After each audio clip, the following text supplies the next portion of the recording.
Yeah, if you are a Cardinal Mooney fan, there is no athlete that you should be a bigger fan of for your school than this next guest because she has just poured her heart out for Mooney athletics for the last 4 years. She has left everything on the floor and the field, and everything that she does, student wise and athlete wise. We are so happy to bring on the senior setter from the Cardinal Mooney volleyball team, someone that Coach Tony Shaheen cannot speak more higher of than she does. It is Natalie Blasko from Cardinal Mooney. Let's bring her on. Hi, everybody. What's up, Nat? Hi. How we doing, Nat? We doing good today? We're doing good today. Did we get you out of class? We got me out of class. Let's go. Is that good or bad? That's great. Okay, what class are we skipping right now? I'm in my CCP, so one of my college classes that I do online anyway. So, we're fine. They don't even know about this. They don't even know about this. They don't even know about it. No clue. Until they peak, because everybody watches these. Yeah. I mean, including college professors. I know a lot of. Wait a minute. She's supposed to be in my class right now. For you, Natalie, obviously some gut wrenching, heartbreaking news for you that you received very recently. Can you kind of share with us what you were told and kind of the prognosis of what your career looks like moving forward? Yeah, so basically I was playing my season and I was noticing a lot of lower back pain. And throughout this, it was there. I was playing through it. It progressed and continued to get worse. So our amazing athletic trainer at Mooney sent me to Ohio Sports and Spine to get it checked out by a doctor. I went to the doctor and he immediately ordered some x-rays. And then I went back after he read them and he diagnosed me with a little fracture on my lower back, which is now I'm out. Yeah. So what is that? I mean, you're done. That's it. That's it. Yes, for this season. So for you, what is that when you hear that news? What is it? What's going through your head? First I was honestly very shocked. Yeah. I never thought that it was something that serious because I was playing through it. I didn't feel as though it was affecting me to the point where I was playing bad, but I was playing with the pain. And so hearing that and hearing how serious it was heartbreaking and shocking all at the same time. Obviously, this isn't like your normal season-ending injury where it happens, on the moment and you're like, oh, dang, well, there it goes. Yeah. It's like you said, it's progressive. It's been something that you've been battling through all season. What's it kind of like to all of a sudden now there's nothing to battle through because you can't go out there and play anymore? It sucks, honestly, and it's very sad because it is my senior season. And, in the back of my mind, I'm a fighter, so I'm like, well, I've been playing with it. I've been playing with it fractured, so can I finish out the season with it? And obviously the doctor's like, no, you're going to make it worse. But that's how my mind works because I'm so competitive and just want to be there for my team in every way possible.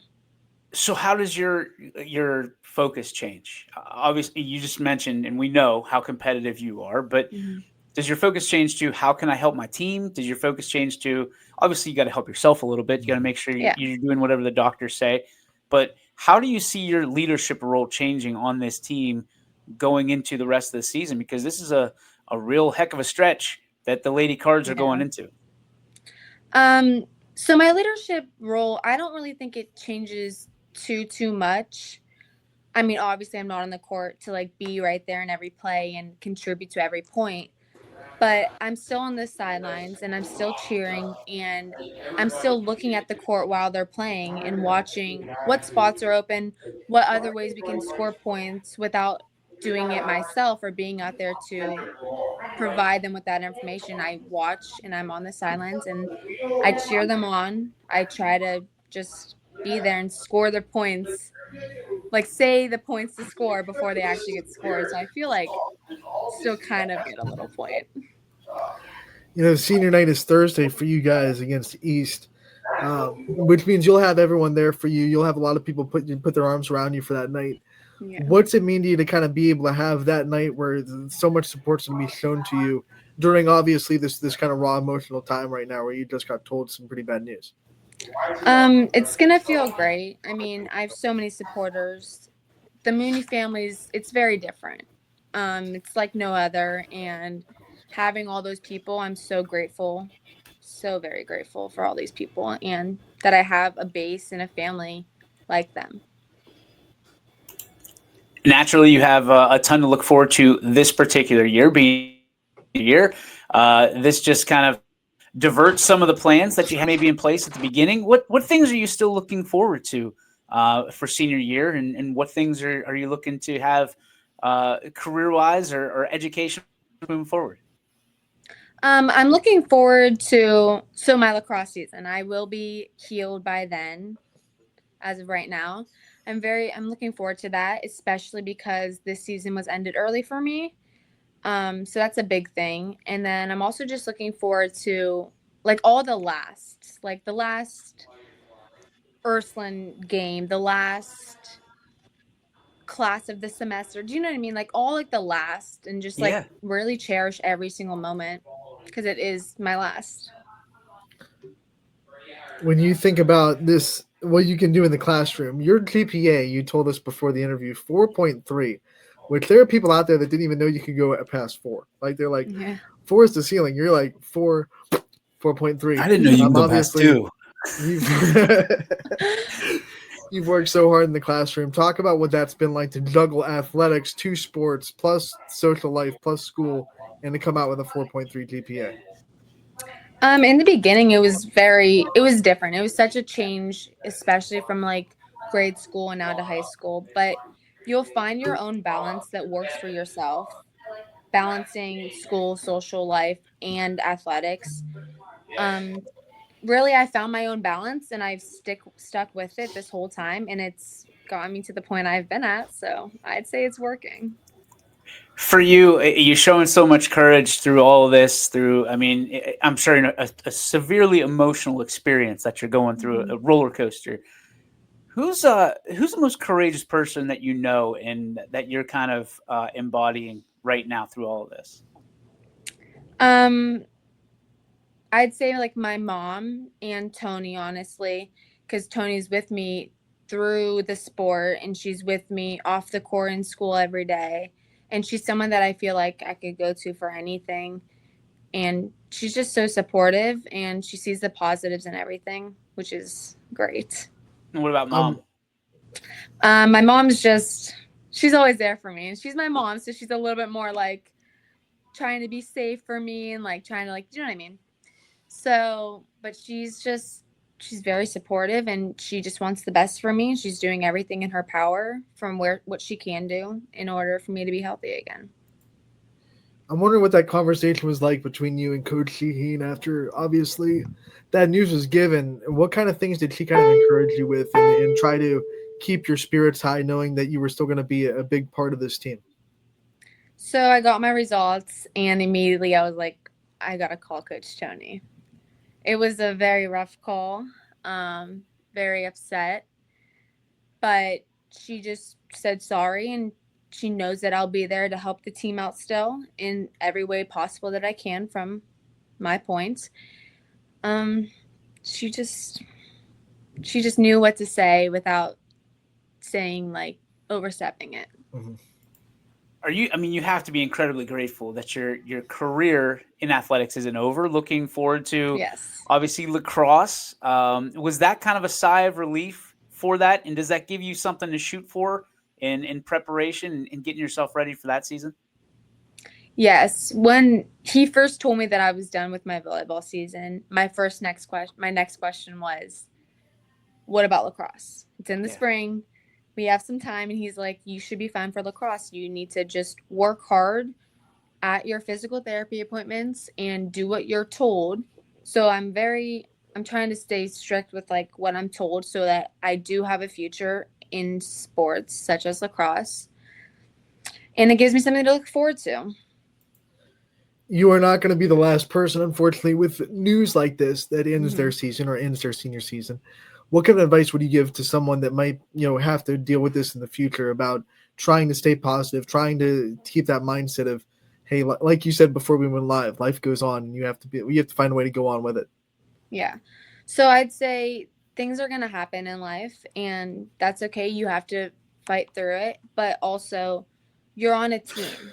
And yes, you cannot be the one playing and like helping out your team on the court, but you have many other roles. There's all these other roles that can contribute to wins and contribute to the other players on your team. And I think it's just important to stay positive for those other people, even though you are going through your own hard time. Stay positive for those people and be a good teammate, even though you're not the one on the team playing.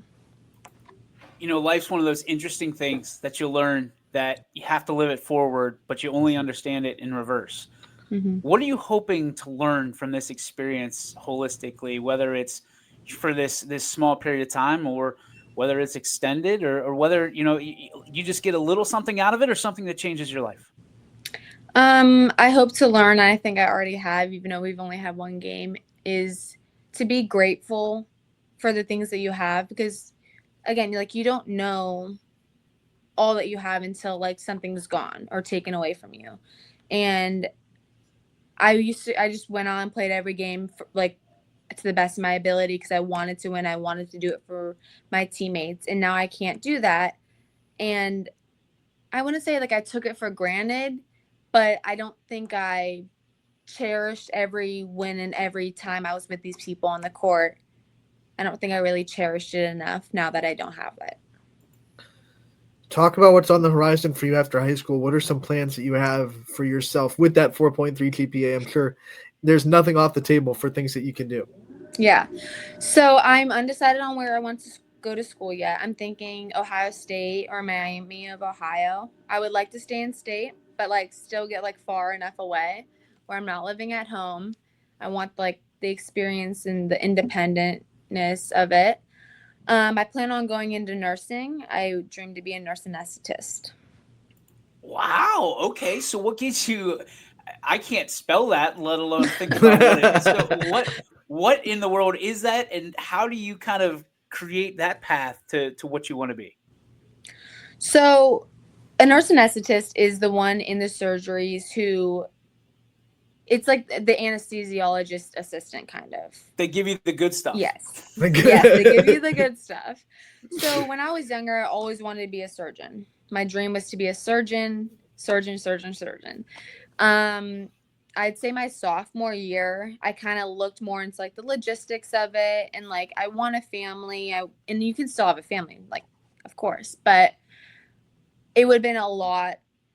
The schooling would have been a lot, and it would have been a lot of time away from home. But like with this job, I still get to be in the surgeries, and I like that's something that I love. So I think it was just perfect for me. I researched it, and I've talked to some nurse anesthetists, and it really now sounds like the dream of mine. Okay, you talk to some little kids. They want to be a fireman. They want to be a police officer. Mm-hmm. What made little Natalie say, "I want to be a surgeon"? Because that's not something that a lot of 5, 6, 7-year-olds are gonna say. Yeah, I'm not even sure like what like pushed me into like that dream of mine, but I love Grey's Anatomy. It used to always be on the back end of my TV. There it is. And I mean, I just wanted to be Meredith Grey. There it is. I knew it. McDreamy saves the day again. Yes. You know? I don't know any like kindergartners. Now Natalie's different because she's got an 18.4 GPA, but I'm imagining like all the other kids, like you said, Anthony, I want to be a cowboy. I want to be a baseball player. Yeah. I want to be a nurse anesthetist or whatever it is. Like, I can't. The kindergartners could probably say it better than I can, but I mean, it's incredible. What a journey you're going to be on. What a journey you're on already. For those people out there who, and Anthony asked you the question already about, facing this adversity that you faced. What do you want people to know about your legacy and how you're leaving things at Mooney and how you want to be remembered? I really want the impact and the legacy of that girl was a hustler, and she wanted to win every single game and every single point. She never had doubts, and she just wanted to be there for her team. And if they watched me play, I hope that they noticed my hustle. If they didn't get the chance to watch me play but like heard about me, I hope I'm the one that people are like, oh, she was such a team player and she really loved the sport and had heart and wanted to win for her team. My last question for you, Natalie, is what are you hoping to get for a senior present on senior night? What are you hoping the underclassmen have in store for you on Thursday? Oh, that's a good question. Let me think. A bag of cash. Oh, that would be the dream. I hope I get some good candy, honestly. I don't need anything like that special. Candy will do for me. What's the What candy we talking here? Yeah. Anything sour. No, I don't like chocolate, though. So nothing chocolate. Anything No sour. chocolate. No chocolate. You are different. You're very I am different.